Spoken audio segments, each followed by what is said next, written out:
오늘 같이 나눌 말씀은 에베소서 3장 1절부터 13절 말씀입니다. 제가 대독해서 읽겠습니다.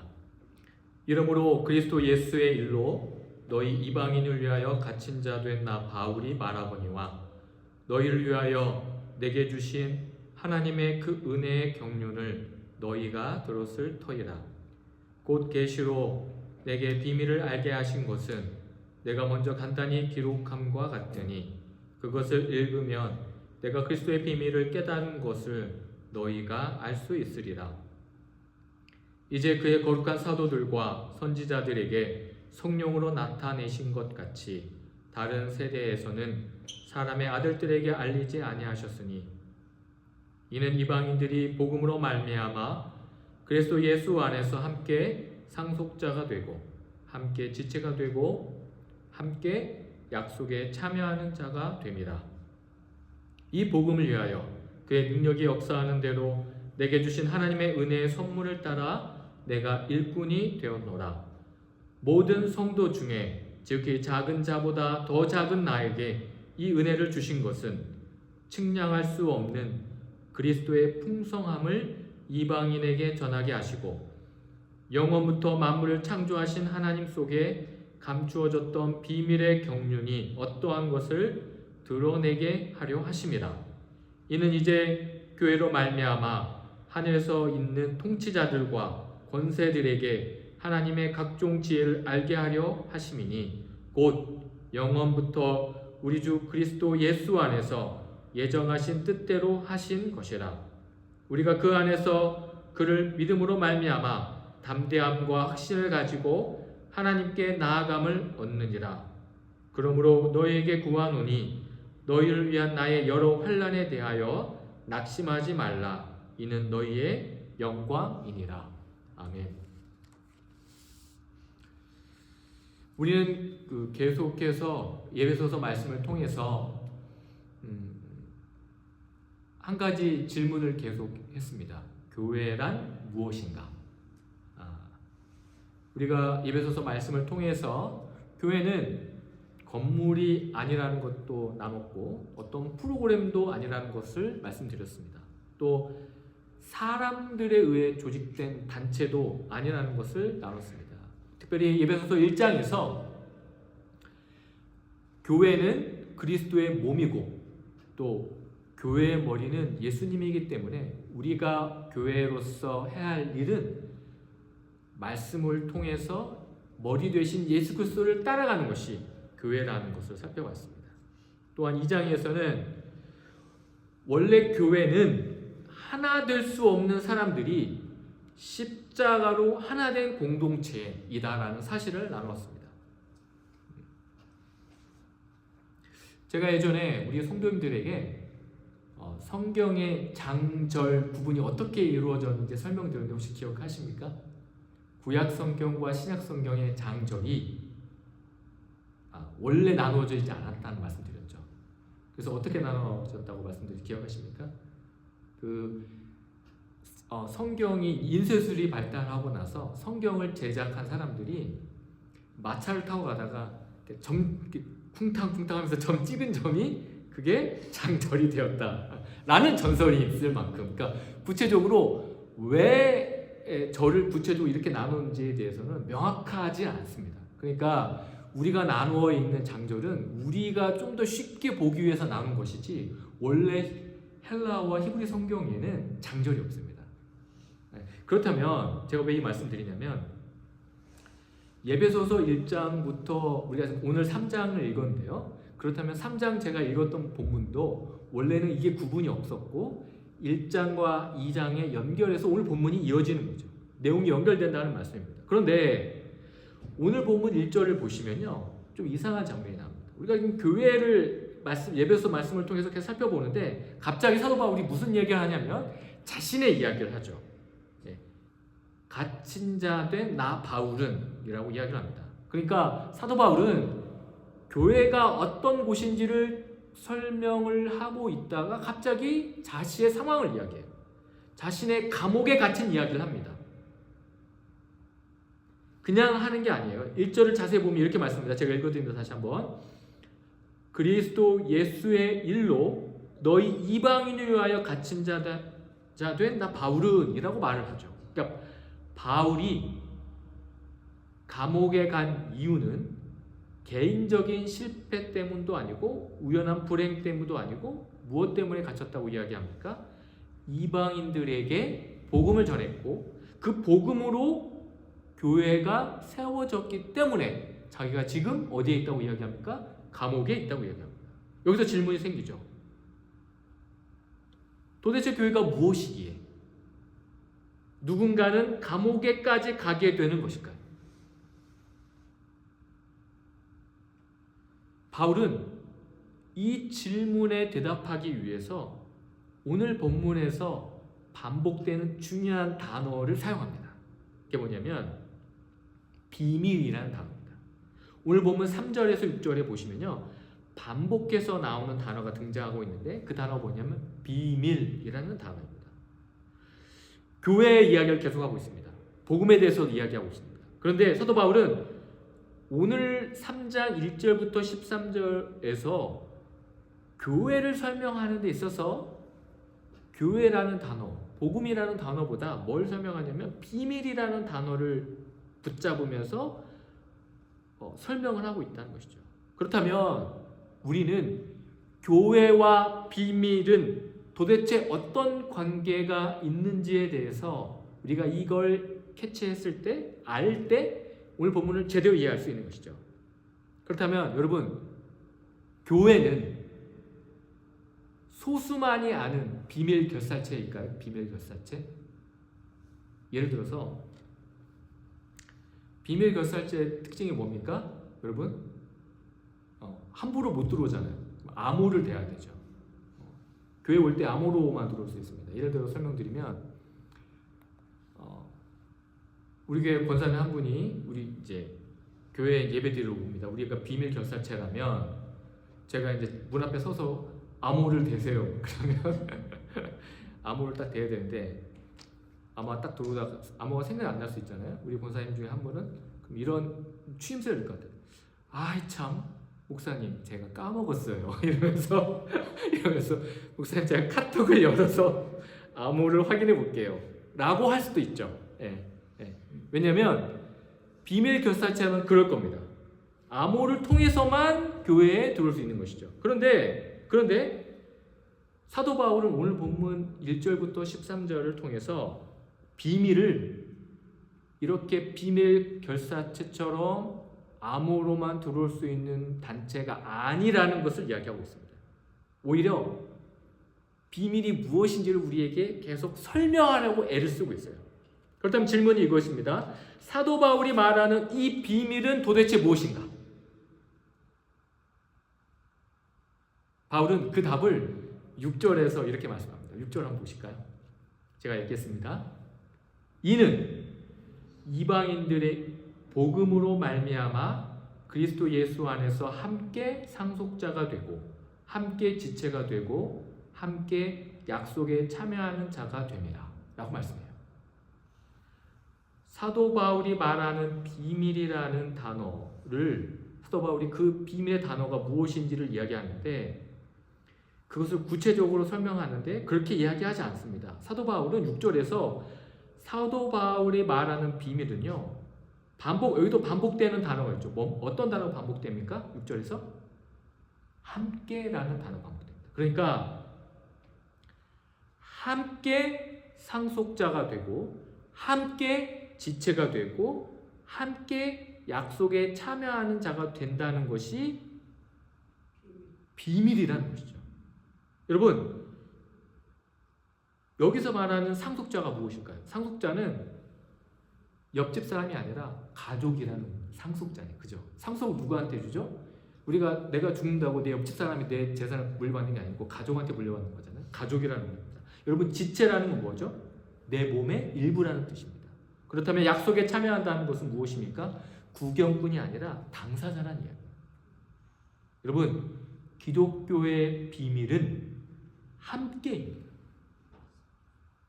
함께 구원을 받는 공동체라는 겁니다. 나만 천국 가는 것이 아닙니다. 함께 살아가는 것입니다. 이게 바로 기독교의 비밀이라는 거죠. 교회의 비밀입니다. 로드니 스타크라는 종교 사회학자가 있는데요. 그 사람이 연구의 질문이 이겁니다. 기독교는 어떻게 박해받던 소수 종교에서 로마 제국의 다수 종교가 되었는가? 이게 이 사람의 연구 주제. 그러니까 기독교는 아주 미비하고 약한 소수 종교였는데 그 종교가 어떻게 로마에서 그 강력한 로마 제국에 수많은 종교가 있는데 그 수많은 종교를 제치고 기독교가 핵심 종교가 됐는가라는 게 그 사람의 연구 주제였는데 그 연구에 따르면 그 사람의 역사학자니까 로마를 연구했는데 로마 시대 2세기와 3세기에 로마에 큰 전염병이 있었다고 합니다. 그래서 수많은 사람들이 죽어갔대요. 그런데 그 당시에 로마 사람들이 이런 큰 전염병이 일어나면 어떻게 되냐면요. 전염병에 걸리면 가족이라도 버려버립니다. 격리시켜버립니다. 예. 그런데 기독교 공동체는 어땠을까요? 기독교 공동체가 달랐다는 거죠. 기독교 공동체는요, 아픈 사람을 버리지 않았습니다. 특별히 이방인들 중에 전염병에 걸린 사람이 자기 주변에 살고 있는 사람이 있으면, 버려진 사람이 있으면 그 사람들도 데려다가 어떻게 했습니까? 돌봐줬어요. 근데 조사를 해보니까 기독교인의 생존율이 일반 로마 사람의 생존율보다 훨씬 높았다는 것입니다. 그래서 로마 사람들이 궁금했다는 거예요. 왜 기독교인들이 이러한 대유행 전염병에 일반 사람들보다 생존율이 높은가였습니다. 그 이유는 기독교는 혈연이나 계급이나 조건이 아닌 예수를 주로 믿는 모든 사람들이 새로운 가족이 되었고 함께 했기 때문이라는 것입니다. 로드니 스타트의 연구는 고대 로마 사람들이 기독교로 개종한 이유를 그들이 어떤 기독교의 설교나 기독교의 교리 때문에 개종한 것이 아니라 기독교인들과의 관계를 맺으면서 일어났다라고 설명하고 있는 것입니다. 이방인들이 한 질문은 이것이었습니다. 저들은 왜 나를 돌보는가? 왜 저 공동체는 위기에도 무너지지 않는가? 왜 저들은 고통을 함께 나누는가? 라는 것이었습니다. 이 연구에 따르면 이방인들은 사도 바울이 말한 그 비밀을 설명으로 들은 것이 아니라 공동체의 삶으로 목격했기 때문이라는 것이죠. 저는요, 왜 하나님이 이런 방식으로 이방인들에게 복음을 전하실까라는 생각을 했습니다. 설교나 교리를 통해서 기독교의 변증 논리를 통해서 복음을 전하는 것이 아닌 함께 살아가는 교회여만 했을까라는 질문이었습니다. 사도 바울은 이 질문에 대해서 답을 10절에서 하는데요. 10절 제가 말씀 읽어드립니다. 이는 이제 교회로 말미암아 하늘에서 있는 통치자들과 권세들에게 하나님의 각종 지혜를 알게 하려 하심이니 라고 말씀합니다. 여기서 사도 바울은 하나님의 비밀을 단순히 이방인들에게 알려주려 하는 것이 아니라는 것을 말씀합니다. 여러분, 하늘의 통치자들과 권세들이 말하는 것이 무엇일까요? 그것은 교회를 통해 하나님의 지혜가 사람들에게만 보여주는 것이 아니라 보여지지 않는 세계, 전 우주의 하나님 나라의 질서를 보여준다는 말씀입니다. 교회는 단순히 전도를 위해서 존재하는 것이 아니라 하나님의 지혜가 전 우주 앞에 전시되는 엄청난 존재임을 보여주는 것이죠. 그래서 11절에서 이렇게 말씀합니다. 곧 영원부터 우리 주 그리스도 예수 안에서 예정하신 뜻대로 하신 것이라. 무슨 말씀입니까? 교회는 급하게 만들어진 곳이 아닙니다. 영원부터 예정되었다고 말씀합니다. 우리 교회를 보면 사람도 좋고 그렇죠? 우리 교회 성도님 중에 한 명만 아파도 빈자리가 커요. 그죠? 예. 그런 연약한 교회지만 하나님의 관점에서 보면 우리는 하나님의 놀라운 계획 안에 있는 공동체라는 것이죠. 우리가 비록 연약하고 작아 보이지만 그러나 하나님의 관점에서 보면 우리 교회도 하나님의 놀라운 계획 안에 있는 공동체라는 것입니다. 지난주에 제가 회사에서 라운드 테이블 레슨 회의를 한 거죠. 회의를 했는데 저희 시니어 매니저가 이제 지금 상황, 물류 변동 상황, 앞으로 어떻게 될 건지 이야기를 막 해요. 근데 최근에 제가 일을 해보니까 너무 일을 많이 주는 거야. 그래서 일을 너무 많이 해가지고 아니 이렇게 비즈니스가 잘 되나? 처음에 그런 생각을 했어요. 근데 통계를 보니까 비즈니스가 안 나아졌어요. 안 나아졌고 이제 시니어 매니저가 이야기하면서 저희 팀 숫자를 이야기해 줬는데 숫자가 많이 줄었어요. 그러면서 하는 얘기가 저희 팀 멤버 중에 상당수가 터미네이션 된 거죠. 잘린 거죠. 그래가지고 제가 그 얘기를 듣고 무슨 생각을 했냐면 집에 가서 저희 아내하고도 이야기했는데 왜 나는 안 잘랐을까?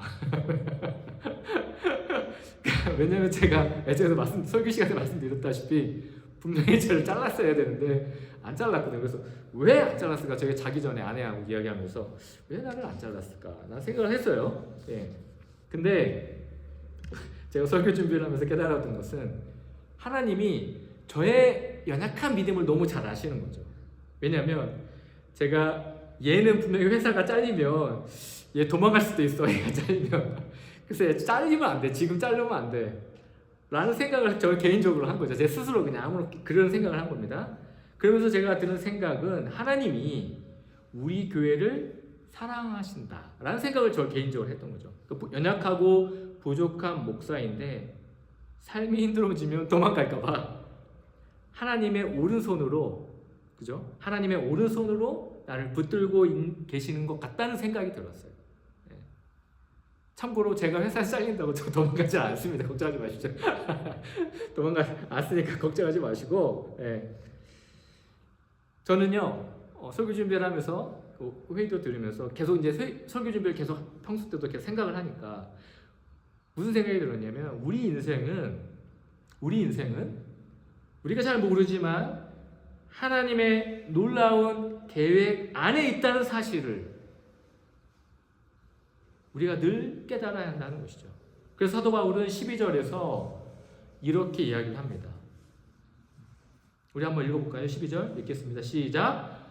우리가 그 안에서 그를 믿음으로 말미암아 담대함과 확신을 가지고 하나님께 나아감을 얻느니라. 예. 우리가 교회를 생각할 때 어떤 태도를 취해야 되는지를 12절에서 말씀하는 거죠. 어떤 태도를 가져요? 담대함과 확신을 가져요. 이 모든 것이 하나님의 계획 안에 있다는 것을 믿는 것이죠. 우리가 교회를 생각할 때 문제가 없다는 것이 아닙니다. 교회는요, 큰 교회든 작은 교회든 문제가 있습니다. 하지만 교회를 향한 하나님의 계획이 있다는 사실을 믿는 것이 중요하다는 것입니다. 지난주에 우리가 미국 교회 식사를 했잖아요. 예, 미국 교회 성도 한 명이 캐런이 그런 얘기를 했던 것 같아요. 제가 듣기로는 미국 교회 성도들이 점점 올드해져 가잖아요. 나이 들어가니까 계속 쇠퇴해 간다는 이야기를 해요. 예, 그래도 어려워지고 작아지고 그런 얘기를 했습니다. 여러분들이 미국 교회 성도들을 보셔서 아시겠지만 우리 교회랑 그 연령대가 비슷하잖아요, 그죠? 미국 교회나 우리 교회나 비슷해요. 예, 예. 별반 다르지 않습니다. 하지만 우리가 교회를 생각할 때 걱정하지 말아야 할 이유는요, 교회가 하나님의 뜻 안에 있다는 사실을 믿는 것입니다.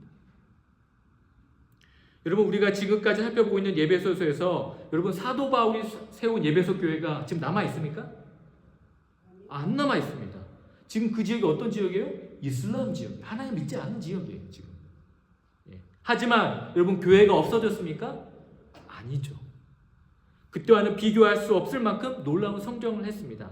하나님의 뜻 안에 있는 것이죠. 그런데 오늘 보면 13절을 보세요. 그러므로 너희에게 구하노니 너희를 위한 나의 여러 환난에 대하여 낙심하지 말라. 이는 너희의 영광이냐. 사도 바울은요, 지금 자신이 감옥에서 고난받고 있는 상황에 대해서 낙심하지 말라고 말씀합니다. 이것이 너의 영광이라고 말하는 이유는요, 무엇일까요? 그것은 사도 바울이 복음을 전했고 그 복음 때문에 에베소 교회가 세워졌는데, 교회를 세운 목사가 지금 로마 감옥에 있지만, 그러나 사도 바울은 나는 지금 고난 가운데 있지만 확신한다는 것입니다. 무엇을 확신하는 겁니까? 하나님의 놀라운 비밀이 함께 믿음 안에서 살아가고 있는 교회 공동체를 통해서 드러나고 있기 때문이라는 것입니다. 그래서 오늘 보면 1절에서 사도 바울은 자신이 감옥에 간 것으로, 그 사실로 시작을 합니다. 그리고 교회가 하나님의 어떻게 놀라운 비밀인지를 보여주면서 지금 자신이 겪고 있는 고난은 영광이 된다는 사실을 오늘 본문에서 강조하는 것이죠. 사도 바울이 감옥에 간 것은 자신의 잘못이 아니라 이방인들에게 복음이 들어갔고 그 모든 일들이 하나님의 놀라운 계획 안에 있다는 사실 때문이었습니다. 하나님이 사랑하시는 우리 귀한 성도 여러분, 우리의 모습은 연약할 수 있습니다. 하지만 하나님은 위대하십니다. 그 하나님의 놀라운 계획 안에 우리가 있다는 사실을 믿고 믿음으로 함께 아름다운 교회 공동체를 이루어 가시는 우리 귀한 성도님 되시기를 주님의 이름으로 축원드립니다. 기도하겠습니다. 하나님 아버지, 교회가 하나님의 비밀입니다. 그 비밀을 깨닫게 해주셔서 감사드립니다. 연약해 보이는 교회를 통해서 하나님의 놀라운 일을 행하심을 믿고 담대하게 믿음으로 살아가는 우리 교회가 되게 하여 주시옵소서. 감사드리며 예수 그리스도의 이름으로